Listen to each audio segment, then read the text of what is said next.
Well, joint enterprise sounds like a business model. Yeah.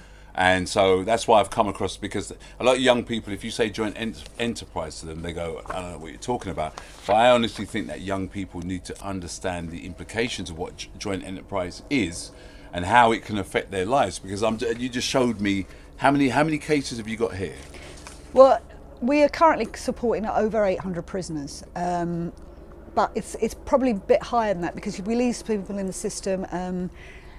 But probably about 70% of them are BAME. So it is definitely joint enterprise, definitely targets certain communities, is used on certain individuals or groups. I mean, the way you can get a collective criminalisation of a group is by using something called joint enterprise, or was.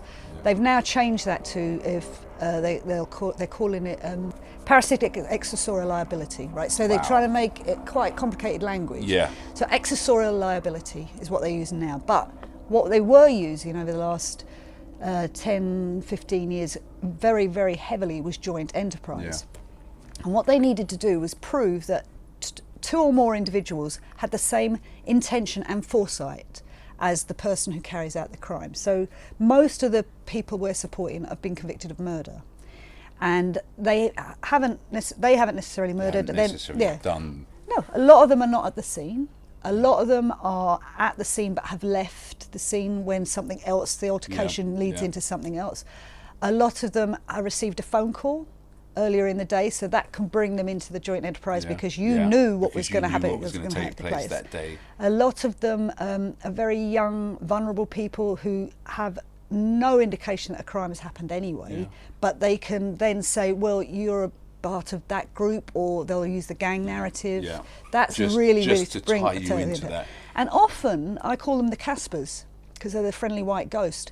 Often the person they've got the least evidence on becomes someone very high up in the chain, because they need to get that person so they can get other people that they know. Exactly. And it's a way of criminalising large groups, and it's a very easy way of getting something as serious as a homicide conviction, murder conviction for something you didn't know was going to happen. Because before I came across here today, I didn't realise how deep this thing is. I mean, I'm just looking at all of these individuals here.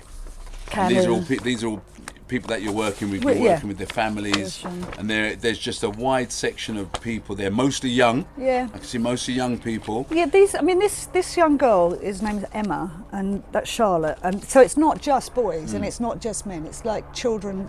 The youngest was 13. That's her, but she was in a flat when someone has beaten up somebody else. She's very, very vulnerable. She was 16. She was being sexually abused by a stepfather. So she was they sent her to a home with only men in it.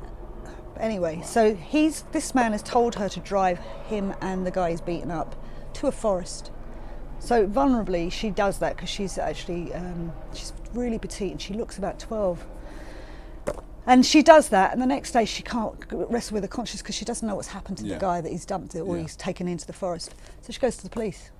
She's serving 20 years. Wow. She goes to the police to do the right thing. So the thing where young people have got to be aware of, and I'm not going to say you be careful who you hang around with, because I wouldn't do that. I've got young sons.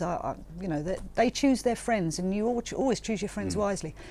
But if you do get arrested under this spurious umbrella of a collective accessorial liability, and you know you're not guilty of the index offence, it's quite difficult, and I don't want to be the voice of doom, but it is quite difficult to get yourself out of it, because the police will use evidence like cell site evidence. They will use anything like if you've got a bandana. The main one you've got to be really careful of is if you've done a YouTube footage and you're going, get the feds, or making any kind of... It's all evidence. That is evidence. There's been two big cases, one in Moss Side and one again in London just recently. The prosecution have opened up on YouTube footage evidence. And actually shown that YouTube and you might not be even in there. You've got guys in the dock that are not in the footage, but that doesn't matter, because all you're trying to tell this jury, who do not believe the CPS lie, who do not believe the police lie, is that you're part of that group because you know them.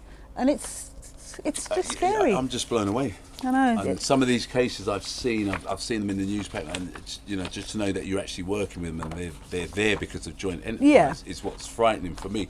So if you have something to say to You know, I'm not even going to start on the parent shit. I think young people need to know what joint enterprise is and not understand it, overstand it, because this could be the difference between you serving, what's one of the longest sentences you've got there? 40.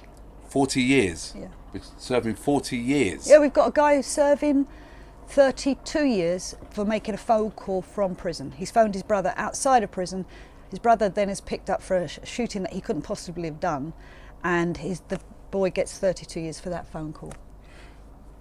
So if there's anything you do take from this short video here, this awareness video, is that this thing called joint enterprise is a very serious thing. There are lots of young people, you know, over 700 cases here being dealt with, and literally by people that they haven't carried out the act, they were just associated to the act. And so in terms of you as a viewer, being a parent watching this or a young person watching this, do your research on joint enterprise, contact organisations like this. They're more than happy to give you the information that you need. But the one key thing is this: learn and understand what joint enterprise is, because it could save your life.